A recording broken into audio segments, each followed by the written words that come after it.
નમસ્કાર, સમાચારોમાં હું છું આપની સાથે હિરલ મહેતા। આઈએસઆઈએસ સાથે જોડાયેલા 3 આતંકીઓને દબોચી લેવામાં સફળતા મળી છે। ગુજરાત એટીએસે સફળતાપૂર્વક પાર પાડ્યું છે આ ઓપરેશન। સાયનાઇડ કરતા ખતરનાક ઝેર બનાવવાનો તેમનો પ્લાન હતો। આરોપી ડોક્ટર સૈયદ ફંડ મેળવી હુમલાની ફિરાકમાં હતો। કોઈ હુમલાને અંજામ આપે તે પહેલા જ અડાલજ નજીકથી તેને દબોચી લેવામાં આવ્યા છે। આતંકીઓ પાસેથી 3 પિસ્તોલ, 30 કારતૂસ અને કેમિકલ મળી આવ્યું છે। આતંકવાદીઓ ઉત્તર પ્રદેશથી આવી રહ્યા હતા।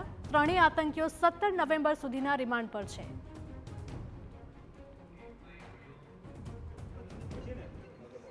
આ ગાંધીનગર કલોલ પાસેની એક લોકેશન મળી હતી જેના ઉપરથી એને આ વેપન્સની ડિલિવરી લેવાની હતી। આ વેપન્સ એને કોણ આપી ગયો એ બાબતે જ્યારે તપાસ કરવામાં આવેલી તો એના ફોન ડિટેલ્સમાંથી અમને એક ફોન નંબર પણ મળી આવેલો, બીજી ઘણી બધી ડિટેલ્સ પણ મળી આવેલી। એ નંબરની જ્યારે અમે તપાસ કરી તો એ નંબર મૂવમેન્ટ કરતો હતો ગુજરાતથી બહાર બાજુ અને બનાસકાંઠા પાસે સ્ટેટિક હતો। આ એક ટીમ એના ઇન્ટ્રોગેશનમાં અહીંયા અમદાવાદ એટીએસ ખાતે લાગેલી હતી, ત્યારે એક બીજી ટીમ જેમાં ડીવાયએસપી વિરજીત પરમાર, ડીવાયએસપી કે પટેલ, પીઆઈ CH પનારા અને બીજા અધિકારીઓ જોડાયેલા હતા। એ લોકો આ ફોન નંબરની તપાસમાં બનાસકાંઠાથી બીજા 2 શકમંદોને લઈને આવેલા। એ લોકોની પણ પૂછપરછ કરવામાં આવેલી અને એ લોકોનો પણ રોલ એમાં જણાઈ આવેલ। એ જે બંને લોકો છે એનું નામ આઝાદ સુલેમાન અને મોહમ્મદ સલીમ ખાન નામના છે। મુખ્ય આરોપીઓમાંનો એક સૈયદ અહેમદ ભણેલો ગણેલો છે અને તે અબુ ખ્વિદાજ નામના આરોપીના સંપર્કમાં હતો। આ આતંકીઓ ગુજરાતમાં હથિયારોની આપ-લે કરવાના ઈરાદે 6 નવેમ્બરની રાત્રે આવ્યા હતા અને તેમણે દેશના અનેક સ્થળો પર હુમલો કરવાનું કાવતરું ઘડ્યું હતું। તો આરોપી ડોક્ટર સૈયદ મહેમદના ફોનમાંથી ઘણી માહિતી મળી આવી છે। આરોપી સૈયદ 35 વર્ષનો, ચીનથી કર્યો છે MBBSનો અભ્યાસ। તો ભારતમાં મોટી આતંકી ઘટનાને તે અંજામ આપવાનો હતો। ઘણા વિદેશીઓ સાથે તે સંપર્કમાં હતો। અબુ ખદીજા સાથે ટેલિગ્રામથી સંપર્કમાં હતો। આરોપી સૈયદ અફઘાનિસ્તાનના ISKP સાથે જોડાયેલો હોવાનું પણ અનુમાન છે।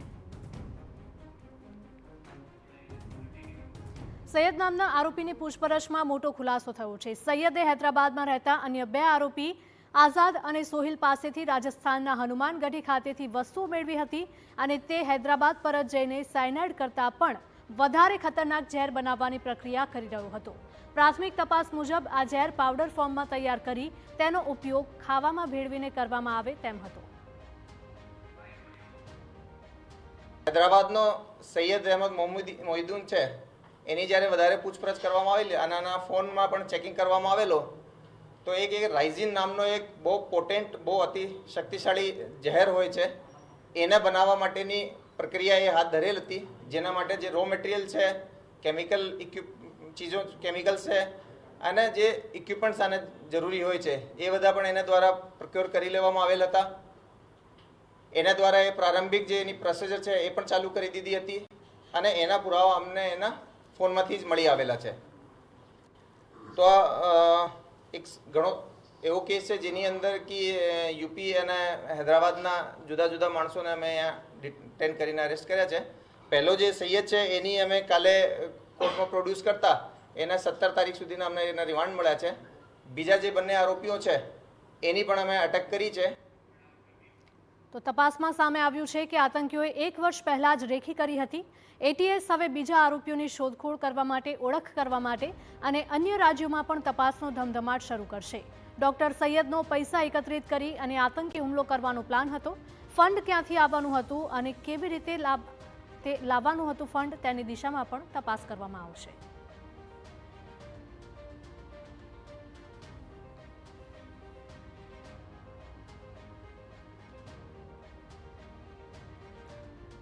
તો એટીએસને મોટી સફળતા મળી છે કારણ કે આઈએસઆઈએસ સાથે જોડાયેલા 3 આતંકીઓને દબોચી લેવામાં આવ્યા છે। સાયનાઇડ કરતાં પણ વધારે ખતરનાક ઝેર બનાવવાનો તેમનો પ્લાન હતો। આરોપી ડોક્ટર સૈયદ ફંડ મેળવી મોટા હુમલાની ફિરાકમાં હતો।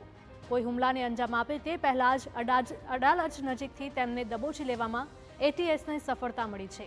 આતંકીઓ પાસેથી 3 પિસ્તોલ, 30 કારતૂસ અને કેમિકલ મળી આવ્યું છે।